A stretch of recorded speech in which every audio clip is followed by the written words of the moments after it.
Assalamualaikum warahmatullahi wabarakatuh. Hordoftoota fi kabajamtoota kiyyaa gosoota fi amantiin isin godhin warroon amantii biroo saashama harka fuunee akkamiin akka jirtuun isiniin jedha obboleeyyan kiyya.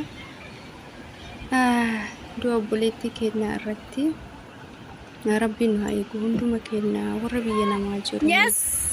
Osoo maatii keenya arguuf dheebonnu waggaa meeqa mul'u lakkoofsifnee kaayyoo kennaaf jecha har'a dabartii boruu dabartii jecha biyya namaa keessatti umrii dheeraa lakkoofsifnee gaafa biyyaa baanu waggaa 2 jennee biyyaa baanaa jireenya addunyaa tun guutuu obboleeyyan kiyya. Akkasuma obboleettiin teenya tuni akka jedhanitti dura Beeruutiin turtee gara Dubaay dhuftee Dubaay waggaa 4 Beeruutii waggaa 3 madaamii isii wajjiniin deebi'anii gara Beeruut deemanii gaafa achiinis deebi'anii akka qorraana godhee na dhukkubaa jettee ijoollee hiriyoota isiitti akka himte kan dubbatanii na qoqqofaasisaa kan jetteedha. Obboleeyyan kiyya rabbuma kana ma eegu rabbiin nu haa eegu hunduma keenya isinillee haga dandeettaniin yoo isin dhukkube yoo dhukkubsattan wanti kun xiqqoodhuma mataan na dhukkubee xiqqooma na dhukkubee hin jedhina himadhaa madaamii keessanii raftii fudhadhaa. Maalii fi hojii irraan hojiin waggaa meeqa mul'u halkanii guyyaa hojjetaa hirriba gaarii dhabaa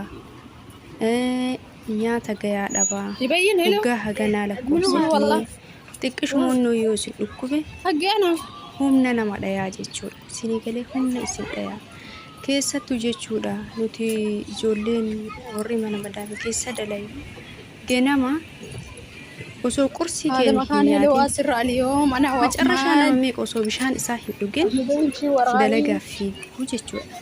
Maaliif horii keenya fixaa deemnu garuu nyaanni dalagaa duuba nyaannu sun homaa faayidaa nuuf hin qabu.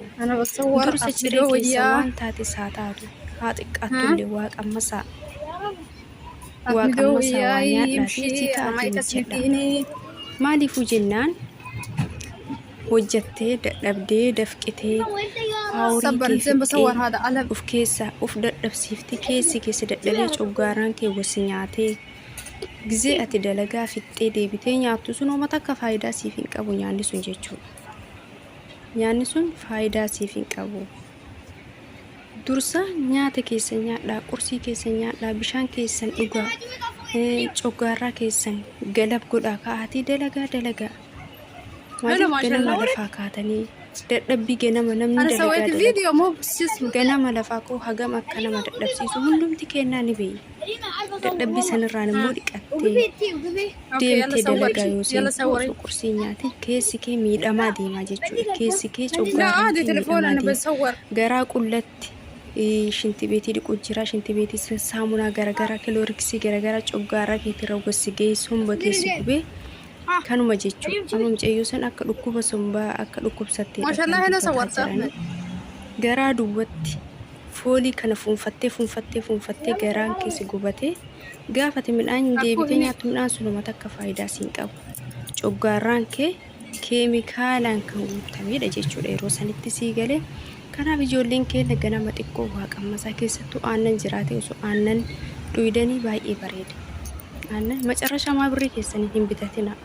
Bitadhaati lafa kaadha ganama yoo nyaatallee lubbuun isin nyaachuu didde aannan san dhugaa. Aannan baay'ee isin fayyada. Maaliif coggaarra keessan irrallee keemikaalonni shittaan isaa akka hin teenyeef isin fayyada.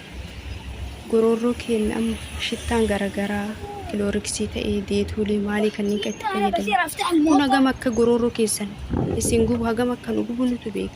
Garatti illee yoo gattare akkasuma garaa keenya nu guba jechuudha. Rabbiin isin haa eeguuf eegaa isiniin jira obboleeyyan kiyya isinis ofitti hin dabinaa isiniin jira nagaan naa tura.